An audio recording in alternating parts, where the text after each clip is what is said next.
Menjelang minggu terakhir bulan Ramadan, kini selebgram kenamaan Priscilia Korla atau yang kerap disapa Bunda Korla untuk kesekian kalinya kembali ke tanah air. Tentu pulangnya Bunda Korla ke tanah air menjadi sebuah momentum kebahagiaan bagi dirinya. Sebagaimana wanita berusia 48 tahun itu sudah lama tidak berpulang ke Indonesia di bulan suci Ramadan. Namun, kembalinya Bunda Korla ke Indonesia nyatanya memiliki sebuah misi untuk membeli rumah setelah dirinya memutuskan untuk pensiun di Jerman.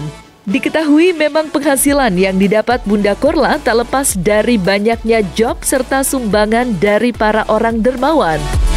Lantas, seperti apakah rencana Bunda Korla yang ingin membeli rumah untuk dirinya dan juga orang tuanya? Benarkah dirinya akan menetap di Indonesia? Rencananya mau beli rumah, rumahnya udah dibeli, tinggal udah dipanjang. Rumah yang dari yang kemarin tuh beberapa ngasih challenge gitu.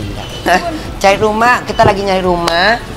Igun lagi nyari, mungkin lokasinya daerah-daerah rumah Igun, mungkin kita mau deketan atau kita mau bertetangga, mungkin Igun mau ngasih makan atau mau ngasih makanan kalau pas lagi buka puasa, sayang. Pulang kampung ke Medan, lihat keluarga, lihat istri abang yang kemana abang udah meninggal di Medan sampai tanggal berapa ya, kira-kira mungkin sampai ya pokoknya sampai, karena kan masih banyak ngisi acara kan, jadi mungkin di Medan paling sampai Lebaran, sampai tanggal 27 udah balik lagi, soalnya banyak isi acara. Pokoknya selagi masih di sini, anak-anak Bunda yang senusantara semua pada bilang, Bunda, ini juga sebagian juga ini untuk apa ya, permintaan anak Bunda, Bunda balik dong, hibur kami ya gitu. Bunda kan memang tujuannya menghibur, saya kan ini penghibur.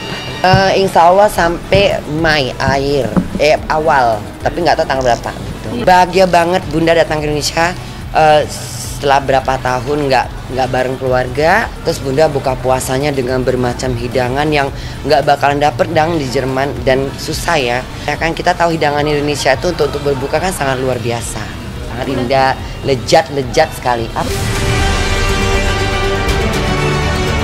Kepulangan Bunda Korla ke Indonesia memang tak pernah luput dari adanya kontroversi yang sempat beredar. Iya, seperti pada bulan Januari lalu, dirinya sempat dilaporkan oleh Farhad Abbas terkait adanya dugaan kasus pornografi yang dianggap dilakukan olehnya. Kendati dirinya yang memilih pulang ke Jerman, nyatanya kasus tersebut pun kini tak menemukan kejelasan yang pasti. Lantas, seperti apakah kelanjutan laporan yang diajukan Farhad Abbas terhadap Bunda Korla pada beberapa waktu lalu?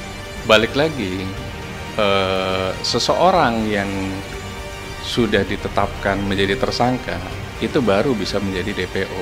Tapi kalau masih sebagai terlapor, yang harus bekerja keras adalah pelapornya. Bagaimana bisa menghadirkan? Karena polisi tahunya adalah hadir di penyidik gitu. Berarti pelapor harus punya upaya untuk menghadirkan. Karena bagaimanapun untuk memanggil ke Jerman itu bagaimana prosesnya, berarti kan harus melewati Interpol. Interpol pun bisa asal sudah jadi tersangka, ini kan belum sama sekali. Jadi dugaan-dugaan kita mungkin bisa jadi ini tidak akan berlanjut kasus ini.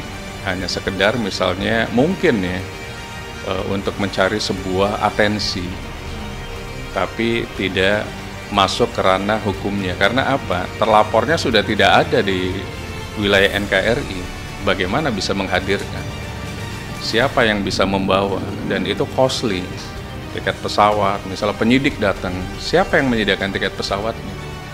Karena kalau 2 kali dipanggil, ada hukum acara pidana kita itu harus memaksa hadir. Nah, memaksa hadir kan berarti ada penyidik yang berangkat. Misalnya ada di Jerman, berarti penyidik itu harus pergi ke Jerman.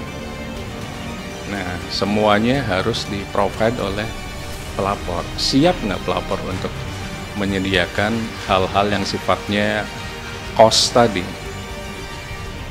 Nah, disitulah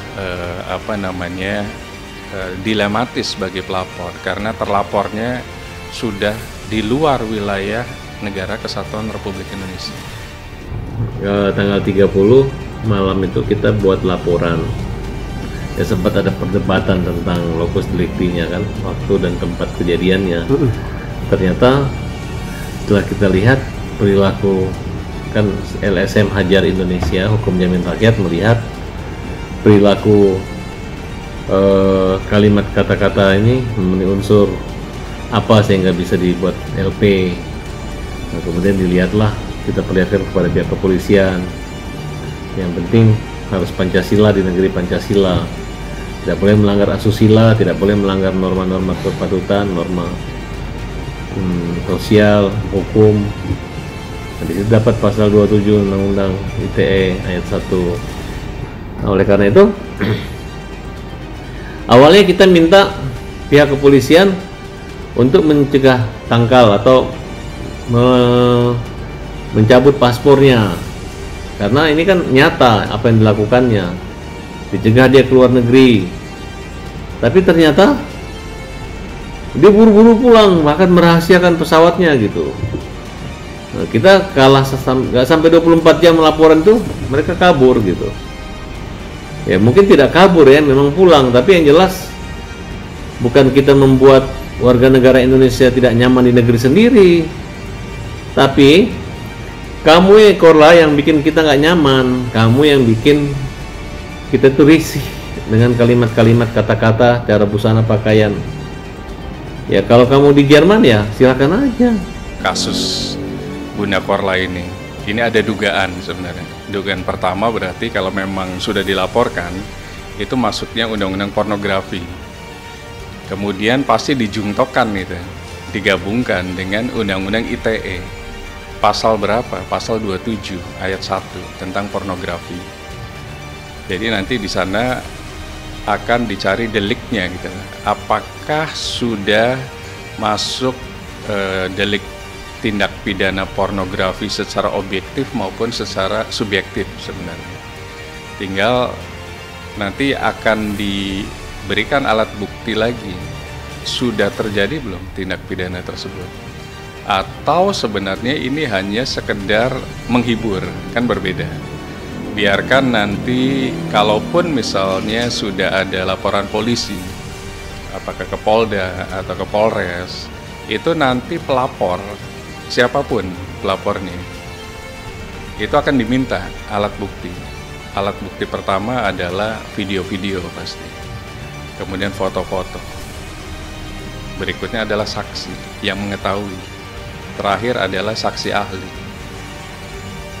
Dengan dua alat bukti tadi itu bisa membuat seseorang terlapor naik statusnya menjadi tersangka.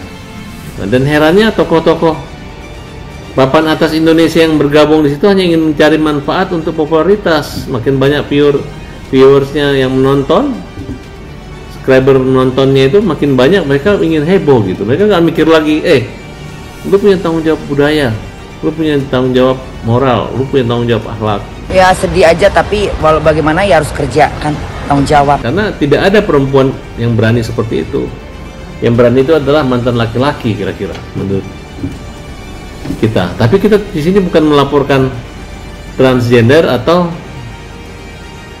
latar belakang sejarah mereka. Yang kita laporkan adalah unggahan media sosial, akun TikTok maupun akun Instagram, yang dimana komunikasi live mereka itu dengan kalimat-kalimat tidak senonoh. Jadi mulutnya itu udah kebun binatang, alat-alat kemaluan manusia. Itu kan lucu, karena orang menganggap dia itu transgender. Jadi bukan wanita yang sempurna di anggapan orang gitu, sehingga itu boleh gitu. Tapi walaupun dia dulu pernah jadi laki-laki, tapi pakaiannya benerin dong gitu, kata-katanya jangan karena tidak ada perempuan yang berani seperti itu. Kalau dia menghibur, mempengaruhi. Jadi ketika saya melihat kalimat-kalimat cabul itu, membuat saya nggak suka sama dia. Dan saya maunya bukan dengan kerasa tidak suka saya maunya dia dihukum. Dia berhadapan bukan dengan Farhad Abbas atau ketidaksukaan saya, tapi dia berhadapan dengan hukum Indonesia.